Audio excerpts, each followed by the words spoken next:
बाबा के पास वतन में भोग लेकर के दिन के समय पहुंची। जैसे ही दिन के समय बाबा के पास पहुंचना माना विशेष भोग या ब्रह्मा भोजन के निमित्त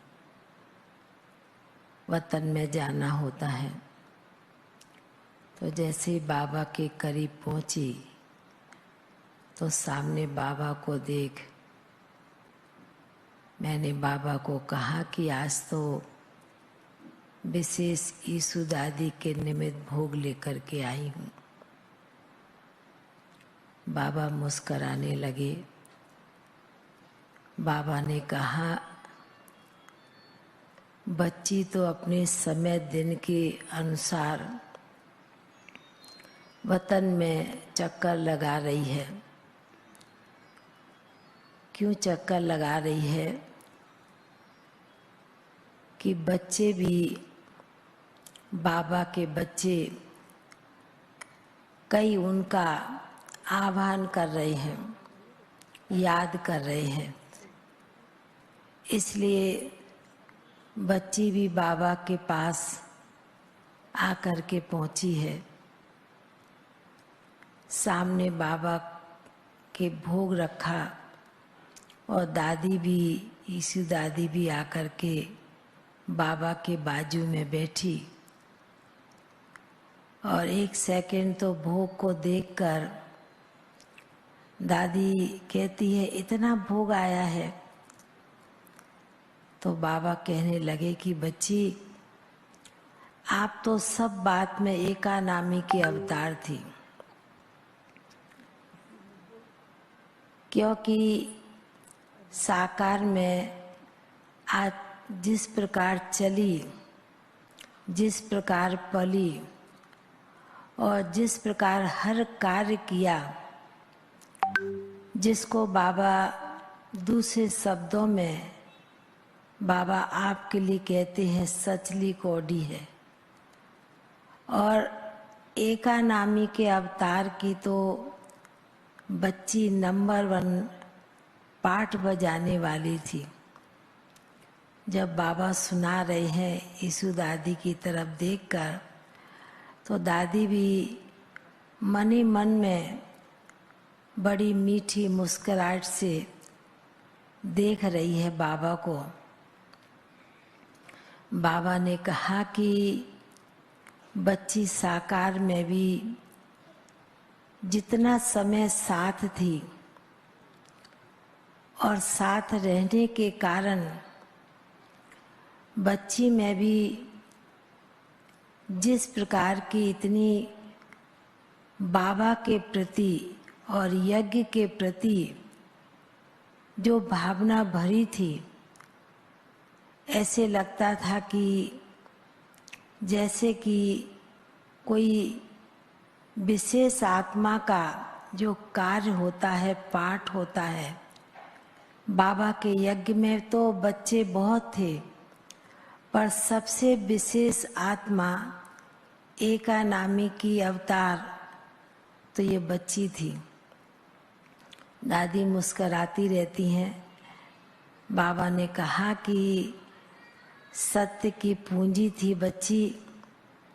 कोई बात भी इस बच्ची ने बाबा, मम्मा और दादी के साथ रहकर कभी कोई बात को छिपाया नहीं,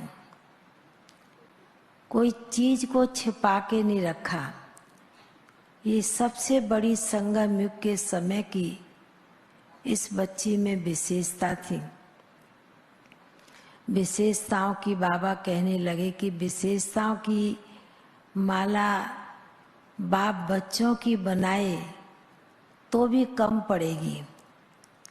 तो जब बाबा ऐसे सुना रहे तो ईसु दादी कहती है, बाबा हम तो छोटे छोटे आए आपके पास में, पर सब कुछ भरा है, सब कुछ सिखाया है किसने? बाबा आपने सिखाया है ना। तो बाबा कहते वो तो साकार में भले बाप निमित्त था, पर ये सारा शुभ बाबा का ही कार्य है, जो बाबा ने इस कार्य को अपने विशेष बच्चों के, अपने रत्नों के द्वारा इस यज्ञ को चलाया है। और उस यज्ञ में ये भी बच्ची विशेष निमित्त आत्मा बनी। ऐसे बाबा बड़े प्यार से, बड़े स्नेह और प्यार के सागर के साथ दादी की महिमा सुना रहे थे। और ईशु दादी भी बड़े प्यार से बाबा की तरफ देख करके मुस्कुरा भी रही थी। कभी कभी गंभीर चेहरा भी सामने नजर आता था। तो बाबा ने कहा कि बच्ची, आज तो आपके लिए सभी की याद है, सभी ब्राह्मण बच्चों की, विशेष मधुबन वालों की, सभी की याद लेकर के पहुंची है और भोग आया है। तो बाबा ने जैसे कि भोग की थाली सामने रखते हुए दादी को बड़े प्यार से भोग भी स्वीकार किया। दादी तो जैसे कि कोई चीज स्वीकार करती थी और कोई कोई नहीं नहीं ठीक है, हो गया।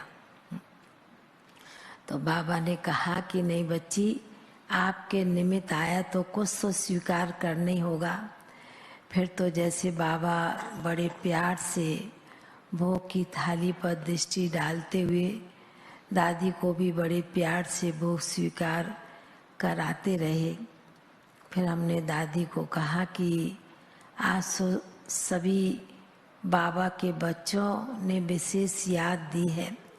तो कहती, मैं भी कभी कभी सूक्ष्म से याद करती हूँ और याद के साथ पहुँच भी जाती हूँ, क्योंकि इतना समय संगम युग का बिताया है ना ब्राह्मण बच्चों के साथ। ऐसे कहते हुए फिर कहती, मेरी सभी को बहुत बहुत स्नेह भरी याद प्यार देना। बाकी बाबा ने जिस स्थान पर जिस सेवा अर्थ भेजा है हमको, तो वहाँ तो मैं सेवा कर ही रही हूँ। ऐसे कहते हुए बाबा ने, दादी ने, दोनों ने बहुत स्नेह भरी याद प्यार सभी को दी और बाबा का और दादी का याद प्यार लेते हुए नीचे पहुँच गए। ओम शांति। शांति। मैं